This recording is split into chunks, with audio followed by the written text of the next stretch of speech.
Muito boa noite. Está começando pela rede CNT o Jogo do Poder, um espaço aberto para discussão política. Nós aqui da CNT acreditamos que o debate, o contraditório, é ponto de partida para o exercício de um dos direitos mais fundamentais, o de ser informado com absoluta correção e transparência. Esse é o objetivo, esse é o propósito do Jogo do Poder, que tem o prazer de receber hoje o presidente nacional do PDT, ex-ministro do Trabalho, Carlos Lupe. Boa noite, Lupe. Boa noite, Ricardo. É sempre bom estar contigo, te rever pelo seu espírito democrático e a sua forma gentil de tratar todos. É um prazer recebê-lo aqui mais uma vez no Jogo do Poder. Obrigado. Para participar da entrevista, eu convidei também o jornalista Jean Teófilo, do Informe JB. Boa noite, Jean. Boa noite, Ricardo. Boa noite, ministro. Mais uma vez um prazer estar aqui conversando com o senhor. Vamos agora às principais notícias da semana, diretamente de Brasília. Olá, eu sou José Marcelo Santos, direto de Brasília, com o resumo das principais notícias da semana. Um estudo divulgado pelo Conselho Federal de Medicina mostra que até 2030 o câncer será a principal causa de mortes por doença no Brasil. Um dos motivos é a falta de estrutura para garantir tratamento. A falta de diagnóstico precoce e a dificuldade de acesso ao tratamento na rede pública de saúde contribuiu para que o número de mortes por câncer crescesse 90% em 17 anos.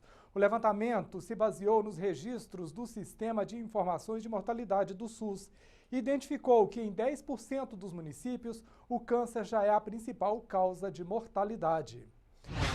A primeira turma do STF aceitou a denúncia do Ministério Público contra o senador Aécio Neves, do PSDB de Minas. Ele é acusado de corrupção e obstrução de justiça. A denúncia foi apresentada pela Procuradoria-Geral da República e, entre as provas apresentadas, está o áudio da conversa entre Aécio e Joesley Batista, dono da JIF, em que o tucano negocia com o empresário o pagamento de R$2 milhões. A irmã dele, Andréa Neves, teria feito o primeiro contato com Joesley a pedido do senador.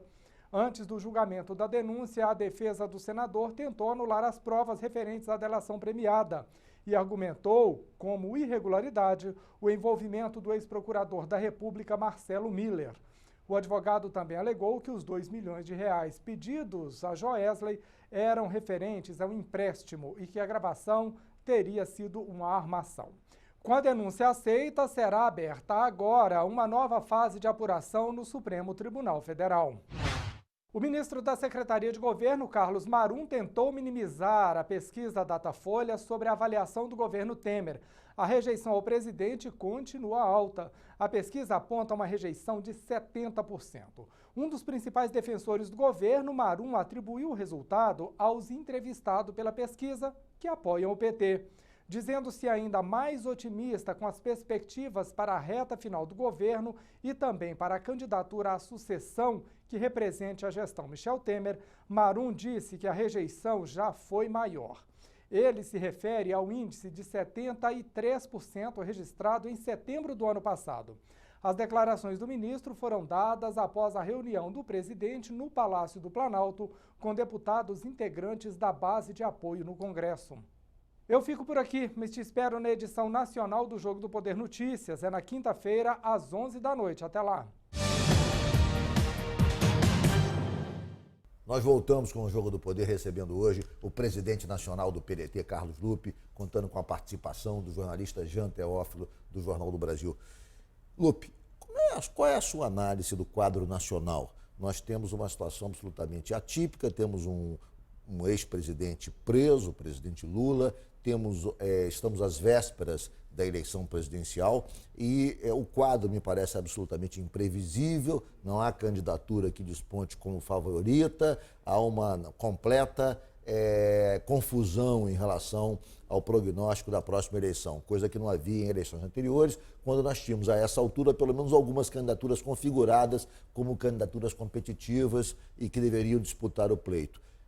Como é que você vê tudo isso? Que confusão é essa? Qual é a sua análise sobre esse momento, Lupe? Primeiro, boa noite a todos que nos dão o privilégio da sua atenção nesse momento.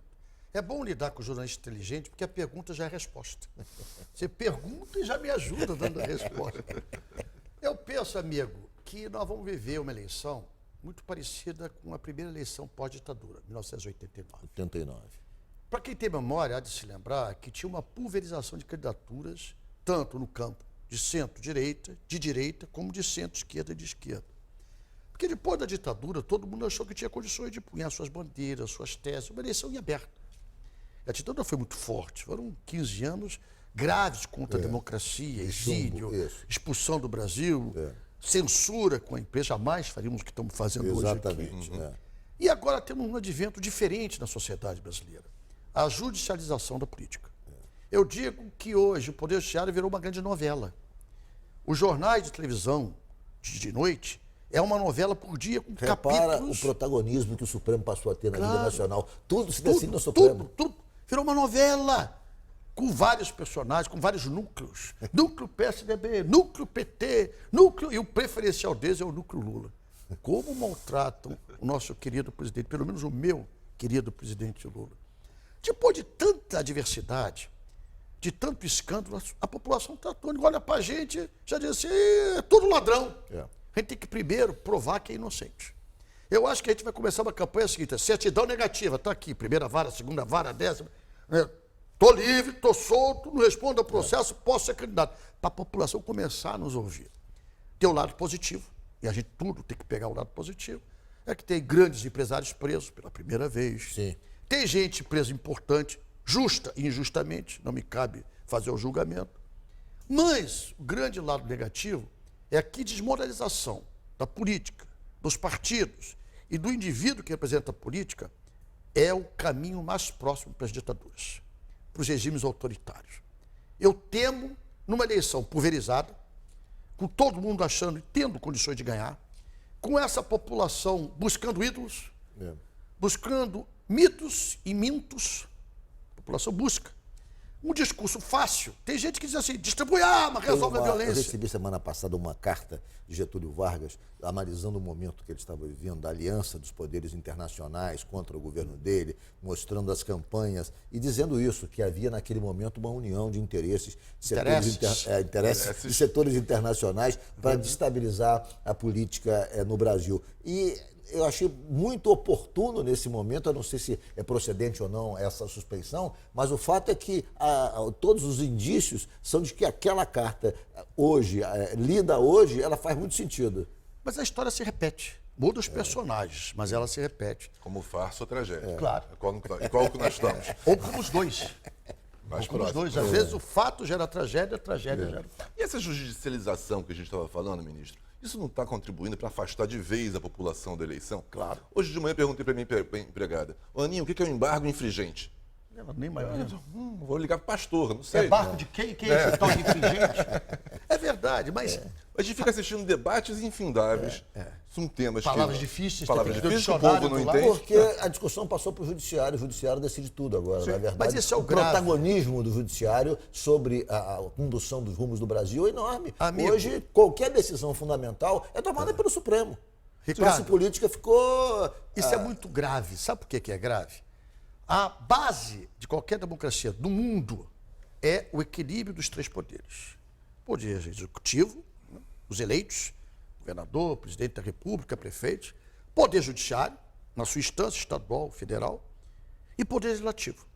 Quando você vê só um poder aparecendo e os outros inexistindo, isso é falta de democracia, isso é falta de equilíbrio. É muito grave. E isso as pessoas Isso não está têm dimensão. ocorrendo em função da fragilidade dos outros poderes, porque Também. o Congresso tem uma reputação baixa. Também. O Executivo carrega milhões de denúncias, tem vários ministros denunciados e tem outros ex-ministros presos. Quer dizer, isso fragiliza os dois poderes e, com isso, cresce o poder judiciário. É verdade. Com uma outra verdade que eu quero ter o abuso de falar Sim. para você. Imaginar que o Poder Judiciário é um convento de Madre Teresa de Calcutá é uma mentira. Só quem não passou pelo Poder Judiciário ou teve uma situação de dificuldade não sabe o que é o Poder Judiciário no mundo e no Brasil. Então, por que só esses dois não prestam e o outro é o Poder dos Santos? Não me venham com churumelas, a mim não me convence. Teria que haver uma devassa também no judiciário. Também. Então, uma Dos operação benefícios. Lava-Jato no judiciário. Olha, haja água. Haja água. Porque a gente fica com uma hipocrisia. Todo mundo tem medo do Poder Judiciário. O cara numa caneta, irmão, e com uma gaveta pode destruir a tua vida. Se eu guardar um processo que te condena ou que te absolve numa gaveta, 10 anos você morre e eu não julgo. E esse poder do tempo, que só esse Deus, qualquer um nome, arquiteto diverso, Jeová, Oxalá, o nome que seja, não tem esse poder, só tem o poder, em tese, como eu tenho fé, de dar a vida ou dar a morte, esse dá o tempo.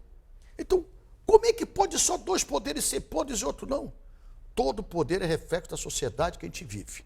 Quer ver com sinceridade, com honestidade? Vamos discutir a crise da base da sociedade, que é a família brasileira. Crise de valores, crise de respeito, crise de amor, crise de um sistema que só acha que tudo é resolvido pelo dinheiro. Ou será que só eu vejo as pessoas darem um dinheirinho para o guarda para não ser multado? Mas desculpe, deve ser só comigo que vejo isso. Eu só vejo eu que vejo comprando uma carteira de motorista. Ou não é corrupção? Corrupção não tem valor, vai de R$1 a R$1 bilhão. Ou seja, a classe média corrompe, mas depois faz o discurso moralista. Falso. Corrompe o guarda da esquina, mas vai para a rua com um discurso falso moralista. Como falava esse Cristo que eu acredito, atira a primeira pedra. Vamos então a um rápido intervalo e o Jogo do Poder volta já já com o presidente nacional do PDT, Carlos Lupe.